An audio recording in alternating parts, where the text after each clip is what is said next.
안녕 여러분. 오늘 생명 문제를 가지고 왔어요. 오늘 문제는 어려운 거보다는 일단은 넣어야 될 경우의 수가 좀 너무 많고, 그 다음에 힌트가, 다시 말하면 이 문제를 풀기 위해서 주어지는 조건들이 좀 많아서 여러분들이 문제를 풀 때 풀 수는 있는데 시간도 좀 너무 오래 걸리고 풀다가 약간 지치는 경향이 있을 것 같아서 선생님하고 같이 이 문제를 풀면서 원리를 좀 터득을 하고 논리적으로만 좀 잘 이해하는 그 논리성에 집중하시면 좋을 것 같아요. 자, 먼저 이 문제는요. 일단 여기 화면에 보이시는 것처럼 상염색체에 가라는 형질의 유전자가 있다고 알려줬고요. 그 다음 대립유전자가 DEFG라고 되어 있어요. 다시 말하면은 한 쌍을 이룰 때 그 유전자가 우리가 알고 있는 뭐 대문자 A, 소문자 A 이렇게 단대립이 아니라 여러 개의 유전자가 복합적으로 한 쌍을 이룰 수 있다는 뜻이고요. 우열 관계는 분명한데 그 우열 관계를 주어지지 않았기 때문에 일단 이 우열 관계를 찾는 게 우선일 것 같아요. 자, 두 번째는 가계도를 보시면은 여기 표에 보이시는 것처럼 F하고 G에 대한 상대량만 나와 있고요.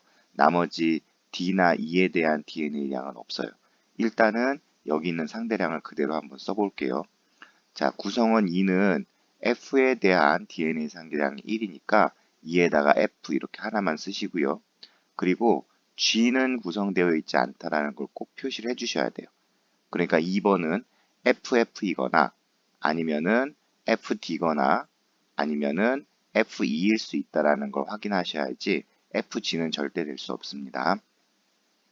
자, 그 다음에 죄송합니다. 4번으로 가시면요.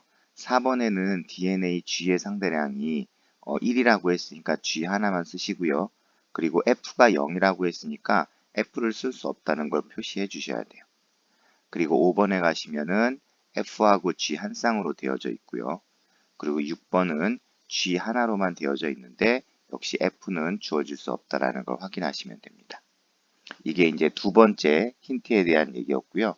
세 번째는 2, 3, 4, 5, 6, 7의 유전자형이 다 다르다는 거 하고요. 그 다음에 3, 4, 5, 6의 표현형은 다른데 2번하고 7번의 표현형이 같다라는 거 표시를 해볼게요. 2번하고 7번은 표현형이 같아야 됩니다. 자, 그 다음에 이제 1번부터 7번 중 D를 가진 사람이 E를 가진 사람보다 숫자가 많아야 되고요. 그 다음에 이제 7번이 태어날 때 뭔가 5번하고 6번에서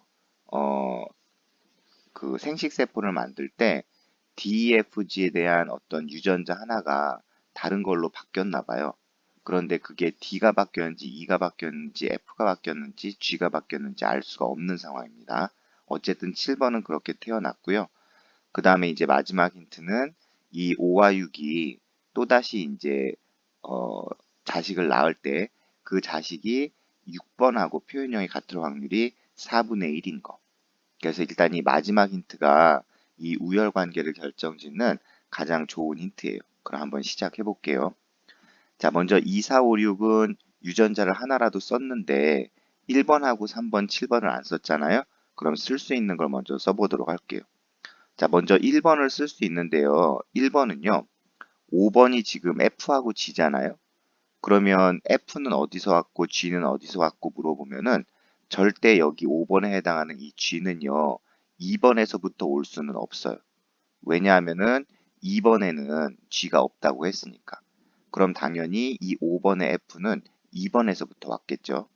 그러면 이 5번의 G는 당연히 1번에 있어야 되는 겁니다. 여기까지 확인을 하시고요. 자, 그 다음에 이제 두 번째 보시면은요. 3번을 확인할 방법은 없어요. 지금 힌트가 너무 없어서. 하지만 이 5번하고 6번의 관계를 보고요. 우리가 우열 관계를 조금 몇 개 정리를 할 수 있습니다. 자, 어떻게 하는 거냐면요. 일단 5번하고 6번이 수정을 한다라고 가정을 했을 때요. 옆에다 써볼게요. 5번은 지금 FG죠. 자, 6번은 G하고 옆에 F가 아닌 다른 게 붙어야 되는데 그게 GG일 수도 있고 GD일 수도 있고 GE일 수도 있어요. 그럼 먼저 GG라고 가정을 하면 나오는 자식은 FG 아니면 GG밖에 안 되거든요. 그러면 지금 6번이 G로 표현됐기 때문에 G로 표현되는 경우 이 G지로 돼 있을 경우에 G로 표현된다고 가정을 하면요. 2분의 1의 확률이 나와요. 그러면은 문제 마지막 조건에서 그 자식이 나올 때 4분의 1의 확률로 나와야 된다고 했잖아요. 6번하고요, 같이. 그러면 여러분들이 알다시피 조건에 맞지가 않아요. 그러면 우리 친구들이 G지는 될 수 없다라는 걸 확인하시면 되고요. 그 다음에 이제 G인지 G인지를 찾아야 되는데 그걸 찾는 게 좀 애매해요. 그래서 선생님이 일단 D하고 E에 해당하는 걸 하나씩 넣어보진 않을 거고요. D하고 E가 뭔지 모르겠는데 그 I를 X하고 Y로 일단 넣어볼 거예요. 그러니까 X가 D고 Y가 E고 이런 의미가 아니고요. 그냥 X가 D, E의 하나일 수도 있고 Y가 D, E의 하나일 수도 있습니다. 만약에 이렇게 대치해서 집어넣는다면 굳이 X, Y로 할 필요가 없었겠죠. 자, 그럼 어쨌든 간에 이 6번에다 선생님이 X를 한번 집어넣어 볼게요. 자, 그리고 나서 이제 자식이 어떻게 나오는지 확인을 해보면 5번이 FG였고요. 그 다음에 6번은 GX라고 했으니까 나올 수 있는 이제 유전자형은 FG가 나오거나 FX가 나오거나 GG가 나오거나 GX가 나오게 돼요. 자, 그런데 일단은 이 GG는 무조건 G로 발현이 되겠죠. 그런데 GX가요, 만약 G가 X보다 우성이라고 가정을 하면요, 얘도 G로 발현이 돼버려요. 그렇게 되면은 2분의 1이지 4분의 1이 나오지 않겠죠. 왜냐하면 GX가 G로 발현됐다는 얘기는 이 6번이 G로 발현된다는 얘기고, 그러면 나오는 자식 중에 G로 발현되는 건 총 두 가지 경우니까 2분의 1이 나오겠죠. 그러니까 당연히 이 G가 X보다 우성일 수는 없는 겁니다. 자, 그러면 이제 두 번째 케이스는 당연히 X가 G보다 우성이 돼야겠죠. 그러면 GX로 표현되는 건 X로 지금 표현형이 나올 거고요. GG는 G로 나오겠죠. 그러면 다시 가계도로 와서 6번은 GX니까 X로 표현이 될 거고요. 그러면 4분의 1의 확률이 나오니까 딱 맞아 떨어지죠. 그러면 G하고 X의 우열관계를 알아냅니다. 자, 두 번째는요. fx하고 fg를 찾아내야 되는데요. 일단 fx는요. 만약에 x가 f에 대해서 우성이라고 한다면 x로 표현이 돼요. 그러면 밑에 또 x로 표현이 되어 있기 때문에 4분의 1이 아니라 2분의 1의 확률로 또 나오죠. 6번하고 표현형이 같은 확률이.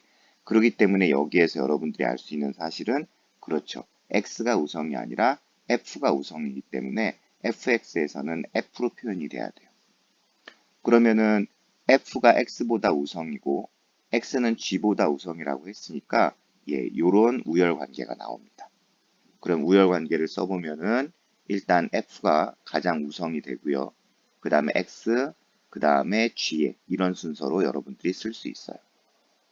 자, 그럼 이제 여기까지 해결이 됐으면요. 한번 표현형을 써볼까요? 6번은 x로 표현이 되겠죠. gx니까. 5번은 fg면 f로 표현이 되겠죠.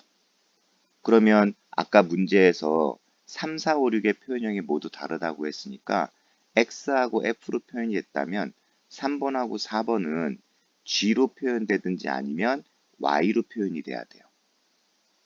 그런데 3번하고 4번 중에 누가 g가 누가 y로 표현되는지 확인하고 싶으면 위쪽에 가시면 지금 2번이 있는데요. 이 2번에 만약에 여러분들이 fx라고 써놔 버리게 되면요. 그러면 얘는 F로 표현이 될 겁니다. 그러면 얘가 F로 표현이 되게 되면 여러분들이 아시겠지만 5번에 이 F는 2번에서부터 왔고 1번에서부터 G가 왔고요. 그 다음에 4번에서 만약에 G를 받았다면은 요 4번은 F를 받던지 아니면 X를 받게 돼요. 그럼 만약에 4번이 F를 받으면 5번하고 또 표현형이 똑같아 버리니까 안 되죠. 3, 4, 5, 6은 표현형이 달라야 되니까. 그런데 만약에 4번이 x를 받아버린다고 한다면 그땐 또 x로 표현이 돼요. 그럼 또 6번하고 같아 버리게 되니까 그때도 또 3, 4, 5, 6의 표현형이 다 같은 경우의 수가 안 나옵니다. 그럼 결국은 이 2번은 fx가 아니고 ff도 아니고 fg도 아니고 fy일 수밖에 없는 상황인 거고요. 그렇게 되면 4번은 1번한테 g를 받고 2번한테는 f를 받을 수 없다고 표현이 되어져 있으니까 y를 받아야겠죠. 자, 그러면 이 상황에서 만약에 gy가 y가 더 우성이라서 y로 표현된다라고 가정을 해버리면은요. 이 3번에 해당하는 애가 g로 표현이 돼야 되잖아요. 그러면은 지금 무조건 이 3번은 g를 하나 가지고 와야 되는데 gf는 f로 표현될 거고 gy는 y로 표현되니까 3, 4, 5, 6이 모두 표현형이 다를 수가 없어요. 그래서 여기에서 이제 우리가 알 수 있는 논리적인 사실은 g가 y보다 우성이라는 거죠. 자, 그러면 어쨌든 간에 g가 y보다 우성이면 4번은 g로 표현이 될 거고요. 그럼 3번이 y로 표현이 돼야 되는데 보시면 알겠지만 fxg에서 g가 가장 열성이거든요. 근데 y는 그거보다도 열성이니까 이렇게 표시돼야겠죠. 그러면은 여기 있는 3번은 y를 2개 가져올 수 있는 상황밖에 안 되고요. 그래야 y로 표시가 되겠죠. 그러면 1번에 y가 있어야 된다는 얘기입니다.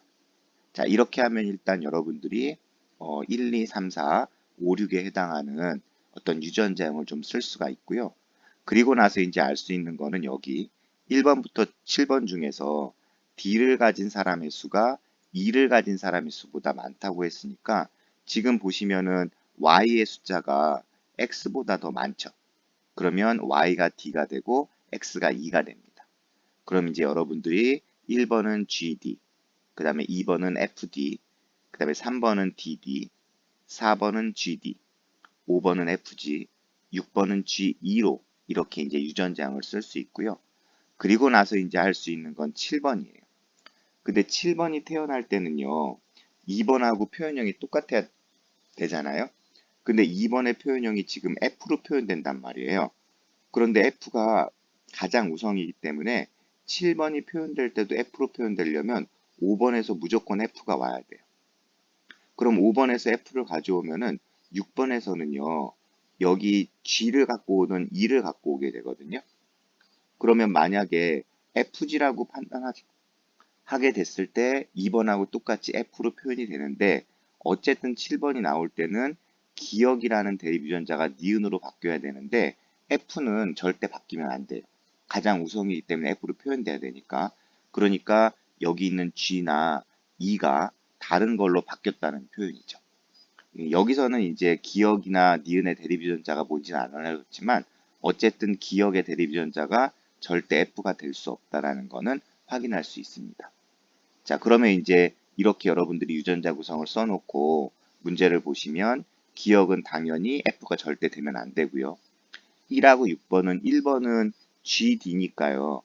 여기 Y가 D라고 했고 X가 E라고 했죠. 그러면 1번은 G로 표현이 될 거고 그 다음에 6번에서는 G2라고 했으니까 당연히 E로 표현이 되겠죠. 그러면 다르게 될 거고요. 1번부터 7번 중 D를 가진 사람의 수. 일단은 D라는 유전자는 1번, 2번, 3번, 4번이 있으니까 총 유전자는 5개인데 사람의 수는 4명이겠죠. 그래서 디귿이 정답이 됩니다. 그래서 여러분들 이 문제는 조금 길어요. 설명도 길고 그 다음에 논리적인 단계도 그렇게 어렵진 않은데 뭔가 계속 바꿔서 생각해야 되고 이럴 경우 위배되는 거, 만족되는 사례 이렇게 위배되는 사례와 만족되는 사례를 번갈아 가면서 생각해야 되기 때문에 우리 친구들이 이 문제를 하나 풀기에는 좀 많은 시간 투자가 필요할 것 같아요. 선생님 설명 계속 반복해서 들으시면서 꼭 연습장에다 본인이 가게도 그려서 스스로 연습해 보도록 합니다. 오늘 친구들 이게 많이 도움이 됐으면 좋겠고요. 그 다음에 열심히 공부하세요. 감사합니다.